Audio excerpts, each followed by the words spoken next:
So you don't shit on you the weight commercial. You don't shit on you the weight commercial. You sponsor on away. My brother sponsor on our bio. But if you know what is good for you and myself, call the numbers on the screen. Contact them. We'll sponsor and partner the thing so that we'll take Lockdown Comedy Hour to another level. Call that number.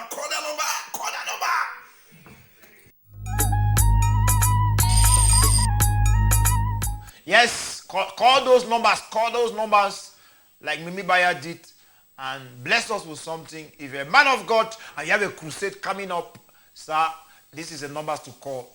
Now, if you're watching back home, there's a number on your screen. We want you to interact. Today, you guys are not too interactive because you're enjoying the show. Lots of jokes on the show, and when I just say, we just enjoy the show. Somebody has just written me, and the person is saying, my name is Linda from Bokwango.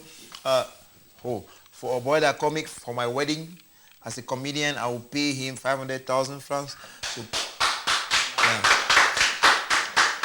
to sparkle because of his time in the industry. I will pay him 500,000 plus 100 francs.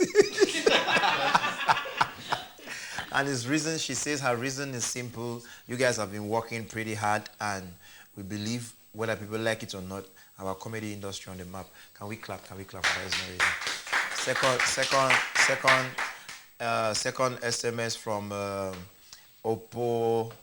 Ospina from Likumba.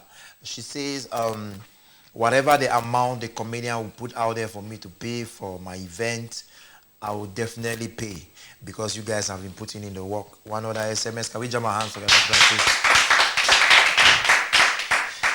Listen to this one.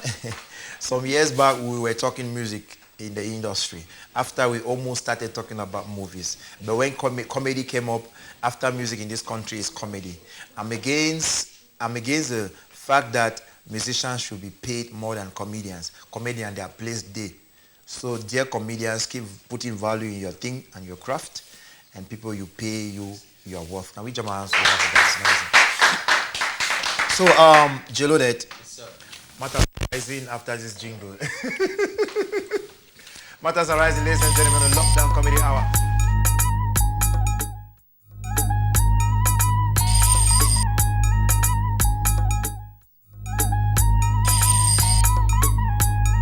Matters arising, Jeloded, is that part of the show where we just get to chip in our own mind on things that have happened in the country and out of the country for the past few days. And when we had Prophetic on the show, we talked about the fact that if we are not careful, Douala will be erased from the map by water.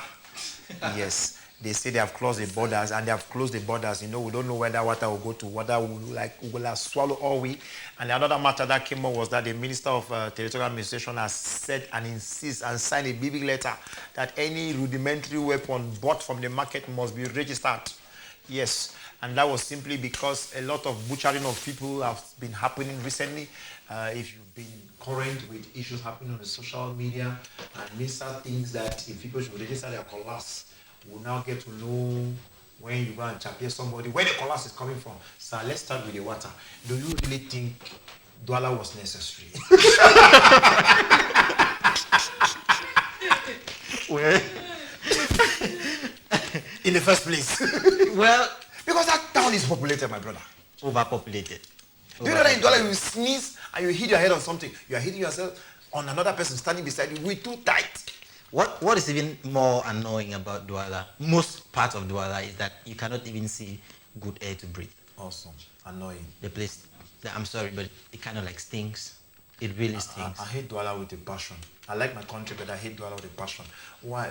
They hit. It's like the mosquito. The mosquito in Douala now, you wear socks, you pull down the socks and bite you. I put it this way, when it comes to their heat, I say Douala is the closest planet to the sun. make it the joke, not joke. Seriously, that place is hard and it's unlivable. I can't live in it. I know with this power shortage also in Douala, you know, sometimes to survive with these mosquitoes, you need fan. So these guys, when they come to sting you at night, they are not in the haste. It's like they know when you cuts light. You say they take cover for back fire. They go soon cut light. Why they got a who chop up? That's Douala for you. Yeah. So I think a lot needs to be done. Humbly, I think a lot. I mean, like, every country has rains now. Seriously. But why the flood? I think our banks, I don't know. we're supposed to raise, but you study raising of banks. Do you think the software can be done to contain all these floods? Well, I think so. The challenge with Apart from prayers, of course. I was going to recommend prayers a lot.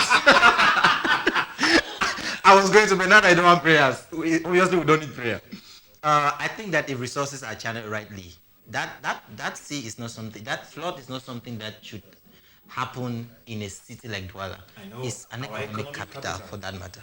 I can imagine the businesses that Are going to crumble or have been affected know. because of this. So I think if the government is putting money in the right places, this thing can be handled. It's not a big deal. Do you know that because of the flood, somebody changed faith? This person was Pentecostal and suddenly became a Catholic. Ask me why. Why, sir? You know, see what he carried thing there. He was in church praying, you know. And so flood carry enter Catholic church. He didn't even need baptism anymore. He's a Catholic. Now can we jam our hands together for that? So about the rudimentary equipment, the minister boss, His Excellency Senator Baba Atangani insists that people should register.